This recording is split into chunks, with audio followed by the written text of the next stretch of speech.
ஹாய்ப்பா எல்லாருக்கும் வணக்கம். நான் மாடர்ன் ஃபேஷன் டிசைனர் தனலக்ஷ்மி. இன்னைக்கு நம்ம என்ன பார்க்க போறோம்னா, போஸ்ட் பார்த்துருப்பீங்க எல்லாரும். மகாநதி சீரியல் காவேரி அவங்க நம்ம ஷாப்க்கு வந்திருந்தாங்க ஸ்டிச் பண்ணுறதுக்கு. ரொம்ப சர்ப்ரைஸாக இருந்ததுங்க எனக்கெல்லாம். ஒரு நாள் மீட் பண்ண மாட்டோமா அப்படின்னு நினச்சேன். பட் அவங்களே நம்ம ஷாப் தேடி ஸ்டிச்சிங்காக வந்தது எனக்கு ரொம்பவே சர்ப்ரைஸ். ஸோ அவங்களுக்கு சீரியலுக்காக நம்ம அந்த டாப்ஸ் ரெடி பண்ண போகிறோம். காட்டன் டாப்ஸ் அவங்க தைக்க கொடுத்துருந்தாங்க. அது என்ன மாதிரி மாடல்ஸுங்கிறத பார்த்துடலாம் வாங்க. எல்லாமே மடித்து அயன் பண்ணியிருக்குங்க ஃபோல்டு. ஸோ அப்படியே காட்டுறேன். நெக்கு இந்த மாதிரி ஒரு நெக்கு, அதில் குட்டியாக ஒரு டிஃப்ரெண்ட்டான ஹேங்கிங். ஸோ இந்த டாப்பு இதெல்லாம் சீரியலில் வாட்ச் பண்ணுங்கள். நம்ம ஸ்டிச் பண்ண டாப்ஸ் எல்லாம் வருதா அப்படிங்கிறது.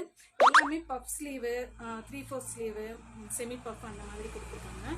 இது பேட்டர்ன் பார்த்தீங்கன்னா ஸ்கேலப் பேட்டர்ன். ஸோ நெக் ஃபுல்லாக ஸ்கேலப். அதில் அவங்க ரொம்ப சிம்பிளாக வேர் பண்ணுவாங்க காட்டன் சொல்லி. அதுக்கேற்ற மாதிரி க்யூட்டான நெக்காக பார்த்து நம்ம செலக்ட் பண்ணியிருக்கோம். ஸோ இது பார்த்தீங்கன்னா லீஃப் நெக் மாதிரி, heart in shape, leaf shape. Sleeve elbow sleeve, light semi puff கொடுத்துருக்கோம். நெக்ஸ்ட் பார்த்தீங்கன்னா இந்த மாதிரி ஒரு ட்ரெண்டி மாடல் குட்டி வியூ மாதிரி கொடுத்துட்டு அதில் கான்ட்ராஸ்ட் கலர் ஒயிட்டில் லைட் லைன் போட்டு அதை கான்ட்ராஸ்ட் கொடுத்துருக்கோம். நெக்ஸ்ட் பார்த்தீங்கன்னா இந்த மாதிரி குட்டி குட்டி லீஃப் லூப் மாதிரி வச்சுட்டு அதில் நாட் கொடுத்து ஹேங்கிங் ரெடி பண்ணியிருக்கோம். ஸோ இந்த டாப்லாம் சீரியலில் கண்டிப்பாக வாட்ச் பண்ணுங்கள். எப்படி இருக்குன்றதை கமெண்ட் பண்ணுங்கள். தொடர்ந்து சப்போர்ட் பண்ணுங்கள். Thank you so much.